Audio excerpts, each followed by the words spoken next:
Beloved viewers, we warmly welcome you once again to Fortune Word Animation. We thank you for joining us today, and we appreciate your constant love, support, and encouragement on this channel. May the Almighty God continue to bless and keep you all. In today's movie, we want to remind ourselves of a deep truth. As human beings, we cannot decide the kind of children we will have. Whether male or female, it is not in our power to control. It is God Almighty who gives children according to His will and in His own perfect timing. He knows what is best for us, and His blessings are always for a greater purpose. This story you are about to watch shows us what happens when men bow to pressure and forget to trust in the Lord. It will teach us patience, faith, and the importance of standing firm on God's promises, even when situations seem unfair. Once again, we say thank you and welcome. Please sit back, relax, and enjoy this movie to the very end. And don't forget to like, share, and subscribe, so that more people can also be blessed.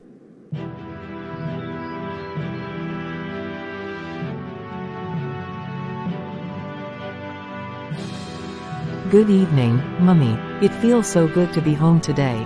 You were looking radiant as always, and I can't help but thank God for keeping you in good health. Whenever I come back home, I always feel this warmth in my heart because of you. I truly missed you, Mummy. Good evening, my daughter. You don't know how much joy it gives me to see you again. Your presence alone is like fresh air entering this house. Come, sit close to me so we can talk. I have something very important to share with you, and I didn't want to discuss it over the phone. Thank you, Mummy. You sounded serious the last time you mentioned that you wanted to see me. I have been wondering what could be troubling you. Is everything all right at home? Has something happened that I should know about? I hope Daddy is fine and that you are not hiding anything from me. My daughter, I have been keeping so many things inside me for too long. Your father has decided to take another wife, because I could not bear him a male child. He has made up his mind despite all my pleas and tears. This decision has shaken me deeply, and I fear what it will do to our family. That is why I needed to speak with you face to face. What are you saying, Mummy? That can never happen in this house. Why would Daddy give in to such pressure from his family members instead of trusting God? This is not fair at all. So, because you have 3 daughters, it means we are not valuable to him anymore. Mummy, I refuse to accept this kind of reasoning. Victoria, please, I understand how you feel. But I have been seeing the pressure mounting on your father for years now. His relatives have never stopped reminding him about not having a male child, and I can see how it is eating him up. I tried to remind him that children are a gift from God, but he seems determined to go his own way. My heart is troubled, my daughter. But Mummy, does it mean we, his daughters, are not useful to him? Are we not also his blood, his children? It is very painful that our father would measure the worth of his family by the gender of his children. This makes me feel unwanted, like all our efforts to make him proud mean nothing. Honestly, I don't know how to process this pain. My daughter, calm your heart. We are not the ones to fight this battle with our strength. We must allow God to intervene for us, because only He can change your father's heart. If we try to fight him, we may only create more problems in this house. Remember, vengeance and vindication belong to God, not man. Let us not lose our faith in this storm. I understand your words, Mummy, but it still pains me deeply. What is the assurance that this new woman will even bear him a male child? Has Daddy thought of that? What if she also gives birth only to daughters? Will he continue marrying women until he gets what he thinks he wants? This decision makes no sense, Mummy, none at all. That is my greatest fear too, Victoria. We do not know the type of woman he is going to bring into this house, nor her character. She could come and scatter the little peace we have managed to maintain. I am scared that she may come with her own agenda and try to drive a wedge between us. My daughter, that thought alone keeps me awake at night. Sometimes I feel like Daddy is not just seeking a male child, but he is looking for a way to tear this family apart. This action of his will not unite us, instead, it will divide us. He is giving the devil a chance to sow discord in this home. Mummy, I can't stand the idea of another woman taking your place, especially when you have stood by him faithfully all these years. This is too painful. My dear, patience is our strongest weapon now. Let us not allow anger to cloud our judgment. We must trust God to handle this matter in His own way. I will also speak to your two sisters when they return, so they do not lose hope or begin to despise their father. Together, we will stand firm and pray for divine intervention. Mummy, but what about the church? What will the congregation say if they hear about this? Daddy is supposed to be an example of a Christian father, yet he wants to bring shame to the name of Christ. How do we explain this to our pastor and to the people who look up to him? This will not only affect our home but also our testimony before the world. The church may indeed be disappointed, but our trust must not be in men's opinions. God is the ultimate judge, and He sees everything done in secret and in the open. People may talk and criticize, but God knows the truth. What matters most is that we remain steadfast and allow Him to fight for us. In the end, His name will still be glorified in this family. It is still very hard for me to accept this, Mummy. I feel like my whole world is falling apart. We have always loved Daddy, and we have done nothing to deserve this rejection. Sometimes, I wonder if our prayers even matter to Him anymore. This is not the future I imagined for our family. No, my daughter. I carry the same pain in my heart. But bitterness will not heal us, and anger will not change your father's decision. We must not lose sight of the God who gave us life and who blessed us with children in the first place. He has not abandoned us, and He will not start now. We must believe that something good can still come out of this. Mummy, sometimes I feel like shouting at Daddy, just to make him hear how wrong he is. But at the same time, I don't want to disrespect him. I am torn between my pain and the duty I owe him as a father. I wish he could understand the emotional wound he is causing us. This whole situation is breaking me inside. And that, my daughter, is the right spirit. No matter how wrong he may be, he remains your father, and respect must be preserved. If we lose our respect, then we lose our testimony as well. Let us not repay evil with evil, but with prayers and patience. It is better to win him back with love than to push him farther with rebellion. Yes, Mummy, you are right. I will respect him as my father, because that is what God commands. But deep down in my heart, I cannot accept this type of decision. I will continue to cry out to God about it. Even if Daddy insists, I know God's will must prevail in the end. I will never stop praying for this family. That is enough for now, my dear daughter. You have spoken well, and I am proud of you. Let us keep our faith alive and continue to pray for God's intervention. He will not abandon us, even if your father's heart seems hardened for now. Together, we will stand, and in His time, God will turn everything around for our good.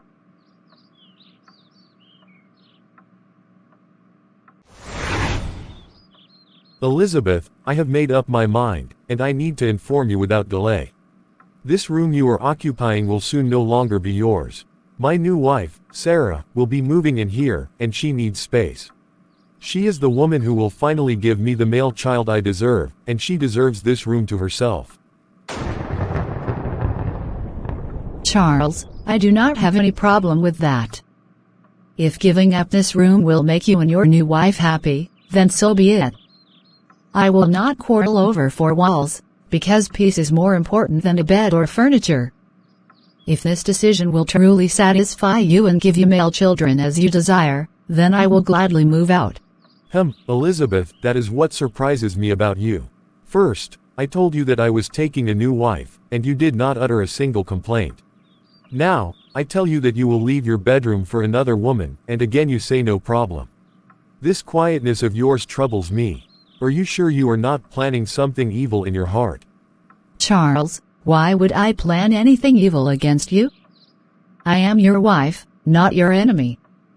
All my life, I have respected you and stood by you through every storm. If you think moving me out of this room will bring you joy, then I will not resist it. I know the God I serve, and He will vindicate me in His own time. I do not need to fight with you over this. Elizabeth, do not take me for a fool. I know you to be a humble and gentle woman, but not to this extent of keeping silent over everything. It makes me suspicious of your silence. I tell you again, I believe you are not secretly planning something evil against me. Because if you are, it will not end well for you. Charles, are you saying all this so that I can raise my voice or disrespect you? No, I will never do that. I know my position in this home, and I know the God that I serve. My silence is not weakness but faith. I believe that God will fight my battles far better than my tongue ever could. I have no evil plans whatsoever. Hear your words, but something in me still questions them. How can a woman accept so easily that her husband is bringing another wife into the house? How can she move out of her own room without even a sigh of resistance? Elizabeth, I will warn you again, if you are harboring any evil thoughts, you had better do away with them. Charles, I am not your enemy. If you choose to doubt my silence, then that is your choice. But I know the truth, and God knows the truth also. If you want me to cry, fight, or curse, then you will wait in vain. I will not disrespect you in your own house. But I know the Lord sees all things and will respond in His own time.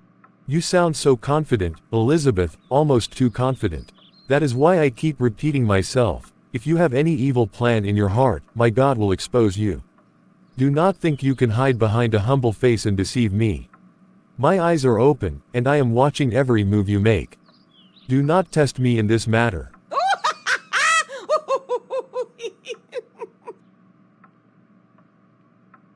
Charles, my dear husband, why do you keep insisting that I am planning evil when I have said nothing of the sort?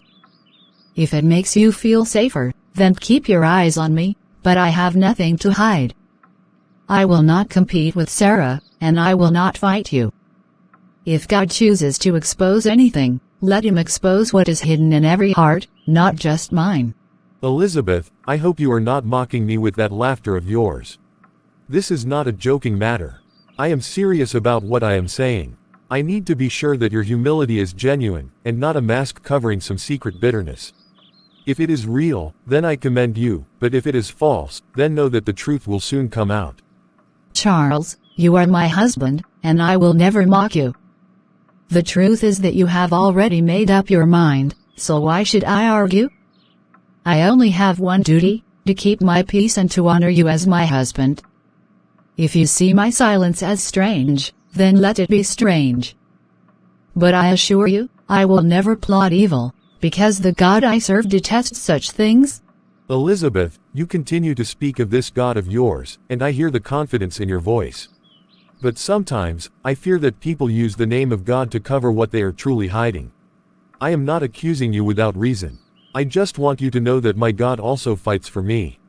If there is any trick or plan in your heart, He will expose it quickly. Charles, if there is one thing I know, it is that God cannot be deceived. If I were truly planning evil, as you suspect, then He would have already judged me by now. I do not need to defend myself with many words. I simply want peace in this house. Let your new wife come, if that will make you happy. My conscience is clear, and my heart is at rest with God. Sometimes your calmness frightens me more than anger ever could. Most women would scream, cry, or even curse me, but you choose laughter and silence. It makes me wonder what is really in your heart. Elizabeth, do not play games with me. I need to be sure that you mean every word you are saying. Charles, my laughter is not to mock you but to free myself from bitterness. If I hold on to pain, it will destroy me. I refuse to let anger take root in my soul. I mean every word I have spoken. I will not disrespect you, and I will not fight Sarah. I will only keep trusting in the God who has never failed me yet. Well, Elizabeth, if what you say is true, then I hope time will prove it. But remember, if there is any hidden agenda in your silence, it will not last forever. My God will uncover it and deal with it swiftly. Do not underestimate the power of God to reveal secrets. That is all I will say for now. Charles, you keep repeating the same warning, but I will not tire of assuring you. I have no plan, no bitterness, no evil intention. If God is truly your God, then you should not fear anything from me. Instead, fear what is hidden in your own decisions. But as for me, I will continue to stand on the side of righteousness. I have nothing to fear from the truth.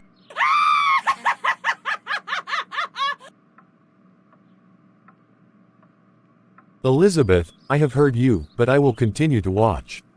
I know people can pretend very well, but time always exposes everyone. Just be sure that your laughter is not covering anger and your silence is not hiding rebellion. If you are as clean as you say, then you have nothing to fear. Charles, leave that matter. If time will reveal the truth 1 month later.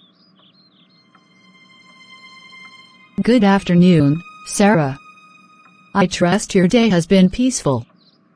Please, come and sit down here with me if you're done with what you are doing in the kitchen. I would like us to talk for a little while, just woman to woman, if you don't mind. Yes, Mama Elizabeth, I am done with what I was doing there. I was just arranging a few things, but I can sit down now. I hope all is well, because I wasn't expecting you to call me so suddenly. Anyway, I am here now, let us talk. Thank you, my dear. I just wanted to check up on you. How are you doing these days? How is the baby inside you? I know pregnancy is not always easy. Have you registered for antenatal care at the hospital? It is very important for the health of both mother and child, so I want to be sure you are not neglecting that. Yes, I am fine, thank God. The baby is also doing well, and I have already registered for antenatal at the hospital. The nurses there are guiding me properly, and I go for my checkups. So, you don't have to worry about that, Mama Elizabeth.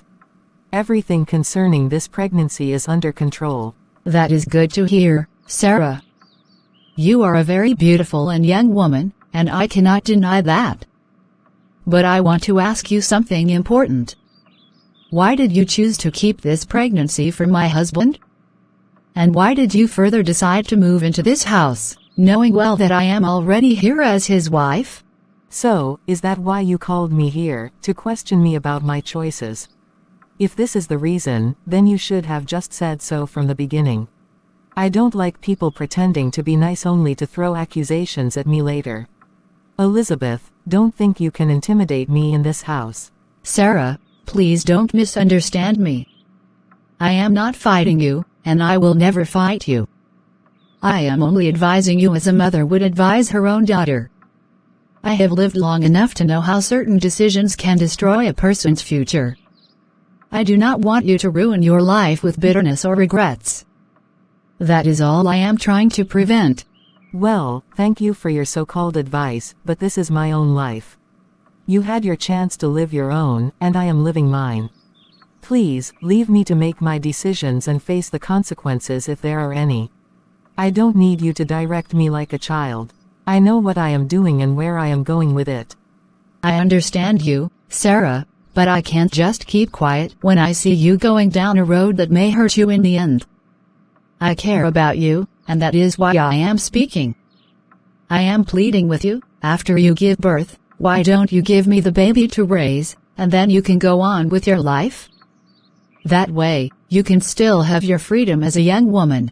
What? Did I hear you correctly? You were asking me to give you my baby and go away. Elizabeth, are you serious at all? Do you think I am just a child that you can manipulate? This is my child, and no one will take him away from me, not even you. How dare you even suggest such a thing to me? Sarah, I knew you would react this way, but hear me out. I am not trying to take away your happiness. I only want you to think of your future beyond this house. You are still young, and there is so much ahead of you. If you give me the child, you will still be free to live your life fully without being tied down by things you may later regret. No, Elizabeth, stop saying that. I will not give you my baby, not today, not tomorrow, not ever. This child is mine, and I will raise him myself. I am not here to play games with you. I came into this house because I deserve to be here, and you cannot push me out with your so-called gentle advice. Stop deceiving yourself. I hear you, Sarah, and I will not force my words upon you. But think carefully about what I have said. Sometimes, the things we hold tightly to are the very things that ruin us in the long run. You may not see it now, but one day you will understand. I only want what is best for you and for the child. Please, take time to reflect on the. Elizabeth, I don't need to think about it. My decision is final, and no one can change it. You can keep your advice for yourself. I am here to stay, and I will raise my child in this house, whether you like it or not. Stop pretending to care when I know you just want me out of the way. If that is your decision, Sarah, then so be it. I will not argue with you, nor will I fight you. I only pray that God will give you the wisdom to see beyond today. If you insist on having your place here, I will not stop you. But remember, time reveals everything, and only God's will shall stand in the end. Beloved viewers, you have seen how this matter has unfolded between Elizabeth, Sarah, and Charles. Life teaches us that human beings may make their own decisions, but it is only the will of God that will stand at the end of the day. As Elizabeth has shown, patience, wisdom, and reliance on God remain the best response, even when situations seem unfair or painful. The story is far from over. What will happen next between Charles, Elizabeth, and Sarah? Will peace remain in this household, or will greater storms arise? Only God knows the end from the beginning. We want to sincerely thank you for watching today's episode. Please, stay tuned for part 2 of this powerful story, you don't want to miss it. And remember, don't forget to like, share, comment, and subscribe to this channel so that many others can also be blessed. Bye.